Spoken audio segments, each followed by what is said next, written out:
I want to talk about Kawhi Leonard's legacy. Kawhi got a little bit of a slow start in his career compared to other players who have reached the peaks that he has reached, the heights that he has reached, and we don't even know if he's finished. Maybe he'll get better than this, because in these last playoffs, that's the best he's ever been. But mostly guys who get that good start with they're more ballyhooed coming out of the amateurs, right? Whether that's college or overseas or wherever. They're well known. There's this whole kind of groundswell of support for the idea that this could be the next big thing. That wasn't Kawhi.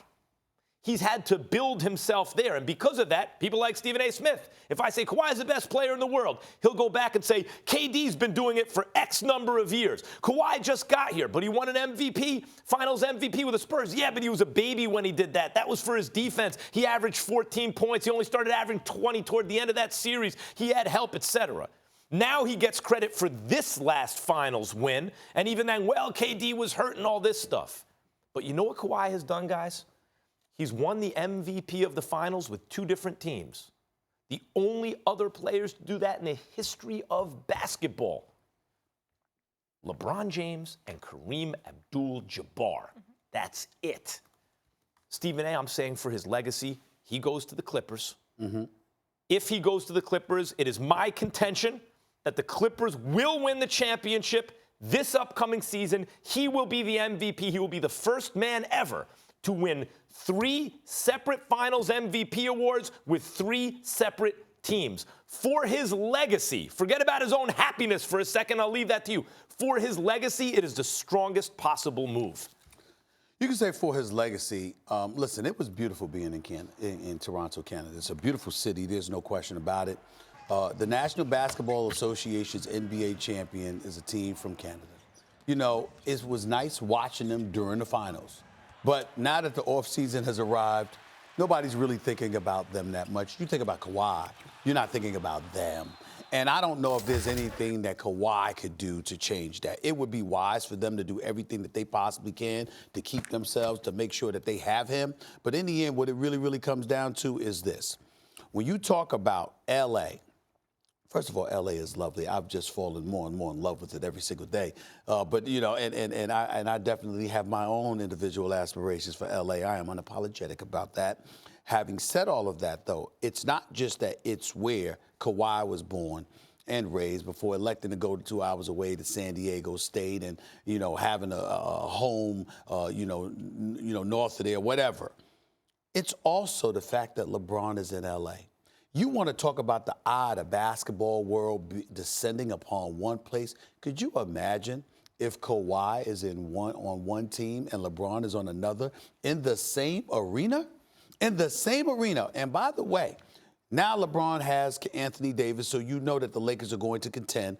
The Los Angeles Clippers last year won 48 games.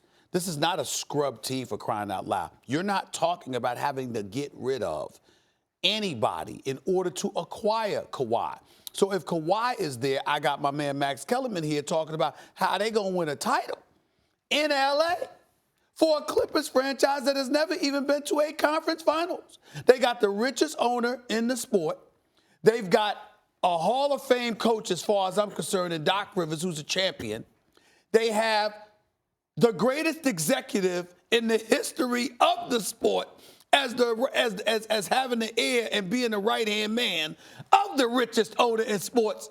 And oh, by the way, your supplementary parts of guys like Lawrence Frank and others who work diligently, know the game of basketball. They're a first-class organization from top to bottom, okay? So when you look at the Los Angeles Clippers, adding Kawhi in Southern California with LeBron in the same city and the same arena competing against you, excuse me, you talk about not just them as an organization, but the sport of basketball, the National Basketball Association being in the mind's eye of everyone, including folks in Canada. I mean, come on now. I don't think anything beats that.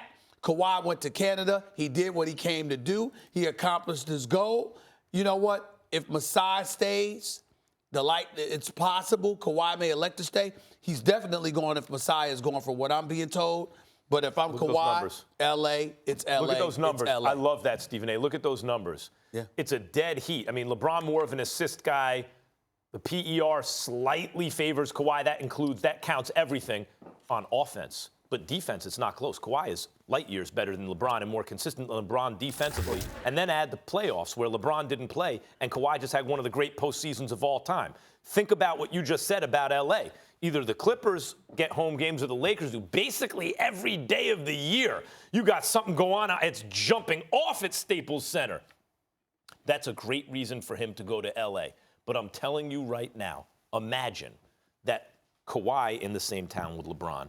And I'm telling you right now, this will happen. His team gets farther then, because I think they'll win the championship, the LeBron AD team on the Lakers. For the first time, they not only get to the conference finals, but they win. That town will never flip Clippers the way I believe this town could flip Nets over Knicks. But temporarily, it could be Clippers, and Kawhi could be responsible for that. He will have finally addressed the issue, which is the kind of ascension of his career being a slow build. Okay. And if he wins a championship there, he'll be elevated to the upper echelon of all-time greats in a way he's not now. Stephen A. also, he won the chip in Toronto. That's a kind of a gangster move. You show up 1 year, win the chip, and you're out. That doesn't look bad for Kawhi. He delivered. He delivered. There's nothing more he can do in Toronto. See, and people are not really thinking about that. What are you staying in Toronto for? The nation, the country of Canada loves you. Okay, granted. They love you. They can't love you any more than they already do. There's nowhere to go. Unless he feels like he has a better shot staying in Toronto to win than joining the Clippers. And I don't see how, as great as Masai is, and the path, the road to, listen, the road to prosperity is easier through the East. Mm-hmm. I get all of that. The flip side to it is that I look at Southern California, that's his home, for crying out loud. So we want to go, we ain't from there. Thanks for watching ESPN on YouTube. For more sports highlights and analysis, be sure to download the ESPN app. And for live streaming sports and premium content, subscribe to ESPN+.